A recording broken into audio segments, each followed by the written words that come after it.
and welcome to The Point. I'm your host, Eric Mitchell, and we are back from that awesome commercial break. If you're just joining us, we got a great leadoff guest today on this beautiful Wednesday and the last day of September. Can you believe it, folks? The last day of September.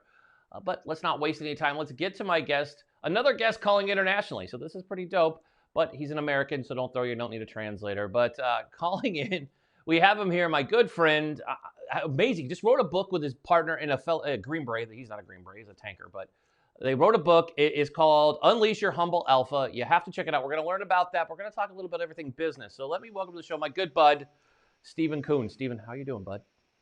Hey, Eric, how you doing? Really cool to be here. Thanks so much. I had to have you on here. I ordered your book. I didn't even tell you I was ordering it. No, you didn't. I saw you guys promoting it on LinkedIn, one of my favorite platforms. I was like, I'm going to check it out. I love it because it was the name that actually caught my eye. It was like, ooh, I like Humble Alpha, right? Because I think a lot of us that are in the business world and in leadership know that, and I think you and I, we've had this discussion, and it wasn't on national TV, but now we're going to have it, where, being an alpha male and being a leader, you have to be humble, right? It's a key ingredient. And I know I can put my paw in the air and say I've been the opposite, where I was not humble. I mean, both of us, right? I think that's what we had talked about. And your book really, for me, it resonated because I've gone through all these changes since probably the last time we were physically around each other, which I believe was Orlando, which was like 2 years Orlando, ago. Florida, yeah. And, I was like, oh, I got to have Steve on the show to talk about this book. So before we jump into the book, just real fast so folks know you. So you were in the Army. You're just a little bit older than me, so we won't punish you. You have that wise beard. You got the wise wisdom beard, or as you've been told, the wealthy beard. So we'll go with that if that's what it takes. I want to get gray like Steve then. But so your background, what led you and your business? Is Lane your business? How do you want to? What are we calling Lane? I mean, besides awesome. Lane is co-author and my business partner in the veteran space. Okay, awesome. So what led you guys to write this book? I know you guys have done a lot. You have your group on Facebook. I believe it's still the largest veteran entrepreneur group. I don't know of any other large group. So Veteranpreneur Tribe, if I said that right. I know that there's always a dispute over saying it the right way. But you guys have that. So the book, what led you guys to come up with this book? You two, Green Beret meets a tanker. Right. Tell me, how did we get to here? And a 21-year difference as well in age. Oh, so so we're covering two generations there. Awesome. So we even caught the rear end of the millennial generation. So we have a wide breadth. But the reason we wrote it, well, we actually met. Lane came to one of my retreats in Peru, where we work with sacred plant medicine to unlock the truth inside, and we met there, and that's where the name Humble Alpha came from. And we decided, hey, let's work together. We just feel like there's a jive there. And we did. And then when I sat down and we went through everything, we were so aligned. I said, this is ridiculous. I live like this. You live like this. We need to bring this out. So that was the beginning of a 1.5-year journey to write this book. And this book is literally, every chapter is a story, the lesson, and action steps, how to implement that into your life. And there's 5 core principles that we write about and live about. And it actually all leads to one thing, and that's quality of life, which, as you know, that's my strap line. I love it. I mean, and that's what it should. I mean, and that's what I love about you. If people follow you on Insta, which is where I'm usually at, I'm not a big fan of the Facebook, but I love LinkedIn and Instagram and Twitter, of course. But for me, Instagram, I love it because you share. It's not just look at me, I have a book, I'm doing all these amazing things. It's your amazing family. I mean, you have a wonderful family and you share them. And it's great to see, because I think that's what a true leader does, is show that they're truly the same person when you see Stephen in front of a camera talking on a Zoom call or whatever platform you're using. You're in these masterminds. Here's you as a human being. Here's you working out. Here's you giving advice. And I love that you do that. So let me ask you, I know we're jumping around on topics here, but you have your book, but you do a daily, it's a daily video, right? The Daily Purge. A daily Purge. How many are you on now? I mean, I remember when you started these things. So what are we on now? Yesterday was 500.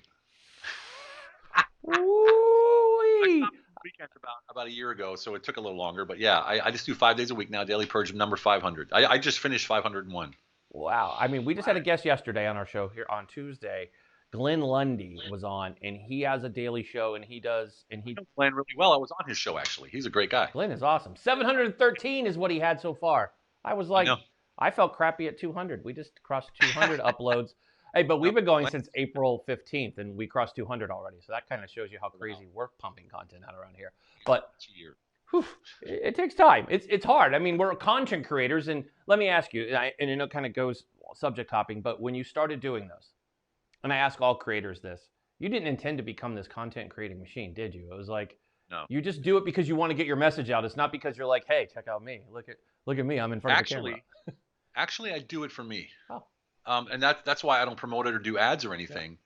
I literally do it for me. What I do is I collect my thoughts through the day, and I feel like people are always wondering about what content to write. So I said, well, I have content in my head all day long. So at the end of a day or the middle of the day, when I have, like a thought or a situation that I just went through that I want to piece out or, sort of chop out, I'll say it into the camera. Why? Because if I just keep it in my head and think about it, I'm going to forget it. It'll move away. I'll think about something else. But if I put it out there, it's like transcribing it into my brain and my memory. And that also helps me quote the book more. It helps me, stay on top of my game. It helps me on stage. So I'm always used to be in front of the camera and things like that. So I literally, that's why it's called the Purge. Yeah. I purge my thoughts. I love so it.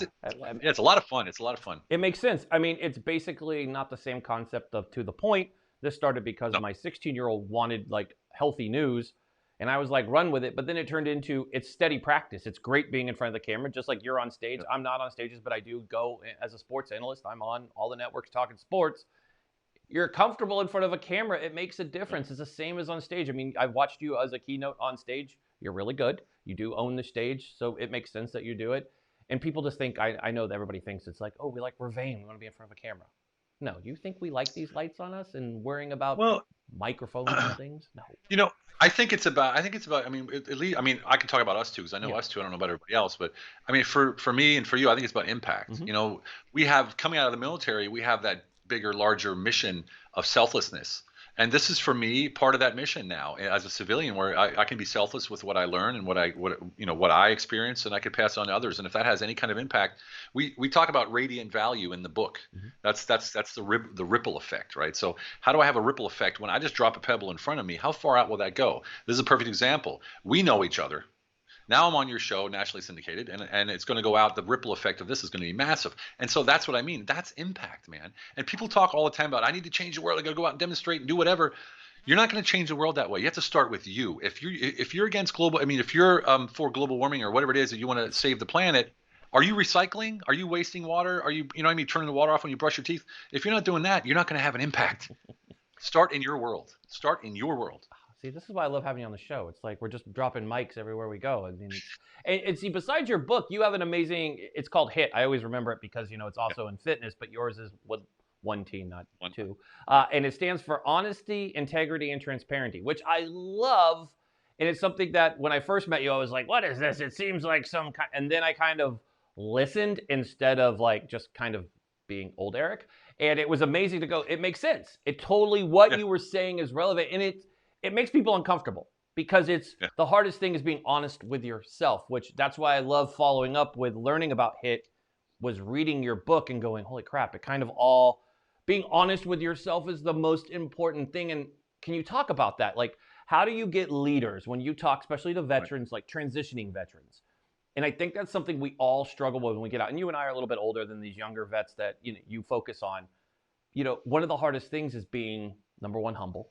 And number two, understanding that you have to be honest with yourself. You may have this belief with rank or whatever. I talk to colonels and they're like, I started my job and I had a 28-year-old as my boss and I'm used to having a whole cadre with me and I don't.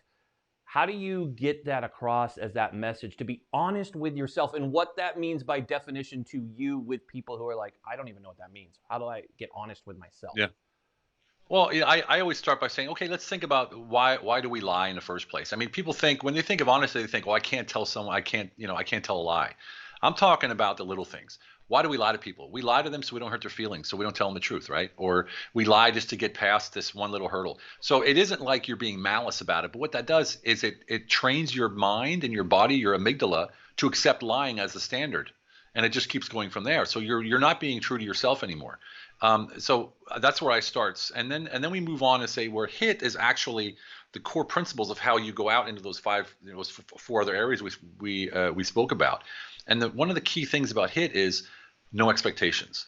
So either you have an expectation and you verbalize it either to yourself or to the other party, or you don't have an expectation. That right there will free up, I swear to you, 25% of your day.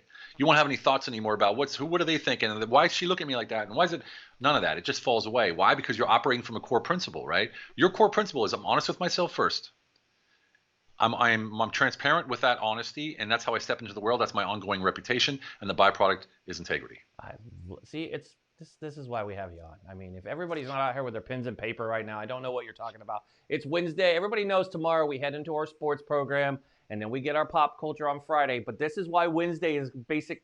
Like, take your pen out and pay attention. And before we go to break, let's make sure folks know we got 30 seconds here. Go to Amazon right now. Type in, Unleash Your Humble Alpha and order that book. It's a game changer for you. Look at right there. Go do it. And get it done. You need it. This book is amazing. I have it. Trust me. You guys know I'm a geek for books. I read a book a week. This was one of those books I read and was like, this is going to be reread again. I mean, which is an incredible thing because a lot of books I don't pick back up. So thank you so much. You and Lane did an amazing job. We'll have more with our guest, Stephen Kuhn, after the break.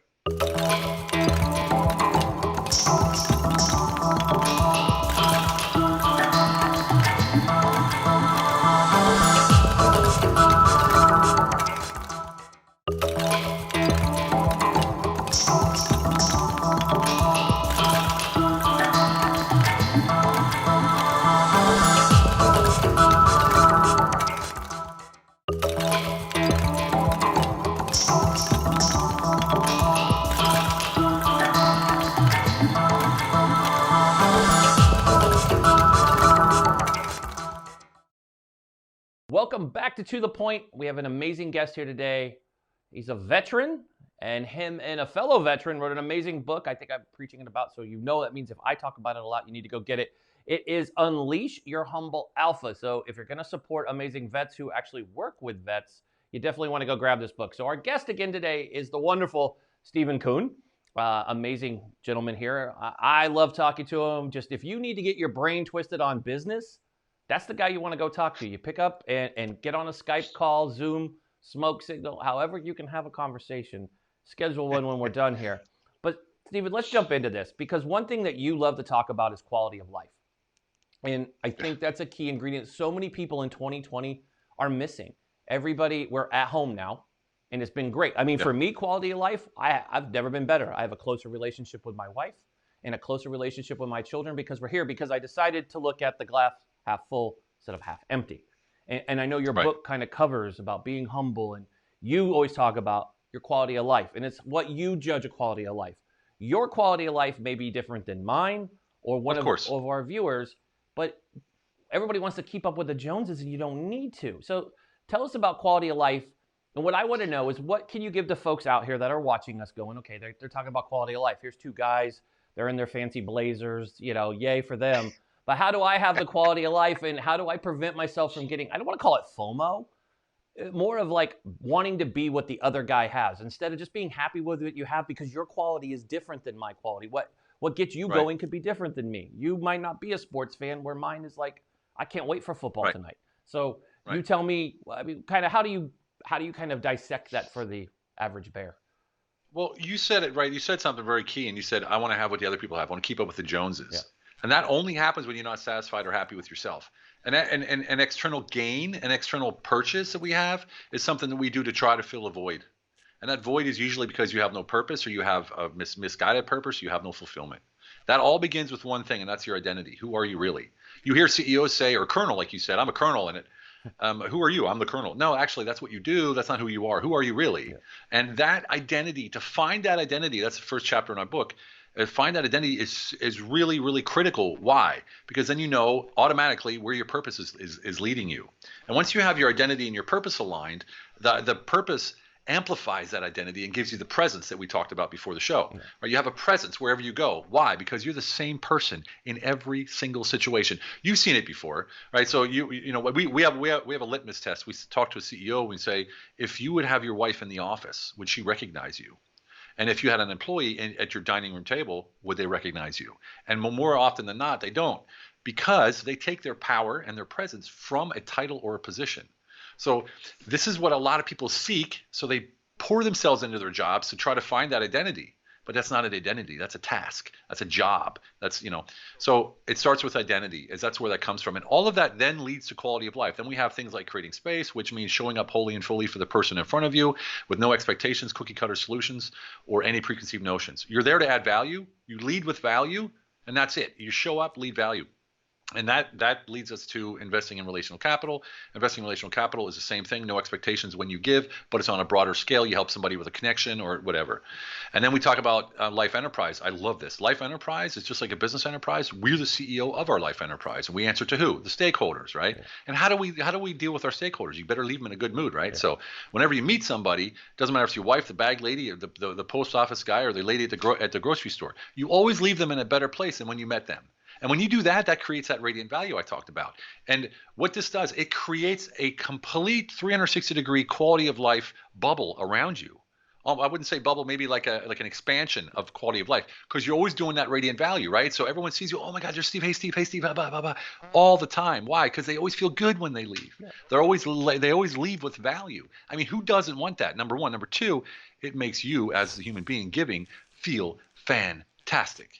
I love that. And it's true. When you leave a conversation with somebody, you should leave positive, not negative, right? I mean, that's how I want people to feel when they leave the show, when they leave a business conversation. I know when I've met you in person, I left walking away with good value. When we've had conversations that were business related.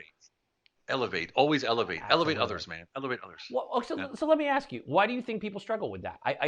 It's one of those things that I don't understand. I get in a lot of conversations. 2020 seems to be it, where it's either you're judged off of years ago. I've heard people do it, not just with me, but with others. And I'm like, good God, people obviously change. I mean, perfect example. I know, and you've worked with actors and rock stars and singers and, dignitaries. I mean, Robert Downey Jr. is to me like the epitome of really, if you're going to judge this dude from waking up in somebody else's house to Iron Man, you're crazy. How can you not judge? I like Iron Man because it's Robert Downey Jr., but you can't do it for the average Joe, the normal human. You're not going to forgive him. And we all saw it early in January when Kobe passed. You still had those, look what Kobe did one time in Denver. I'm like, but look at him now. Are we really? So why do you think people spend so much time judging others and don't want to leave positive, don't want to leave that positive? They say that you should leave a positive character, right? Is like, that's how people remember you. Oh, hold on. You just lost me for a second. Pause.